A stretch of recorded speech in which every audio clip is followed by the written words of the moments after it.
Ini keladi yang kita dah rebus. Okey, sebenarnya tips dia nak menghilangkan gatal keladi ni kena rebus dengan garam yang banyak dan juga asam keping. So baru dia punya kegatalan tu hilang. Ini pun keladi ni pun papa sangat favorite, okey. Dia suka makanan-makanan kampung. So kita masukkan kunyit hidup. Okey, masukkan bawang merah besar. Bawang merah kecil, kita campur-campur. Okey, masukkan bawang putih sikit dan juga sedikit halia. So, kita tak pakai minyak asam rebus kan. So, kita masukkan bahan yang kita dah kisar tadi.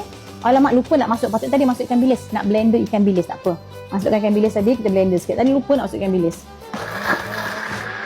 So, kita tuangkan. Tada!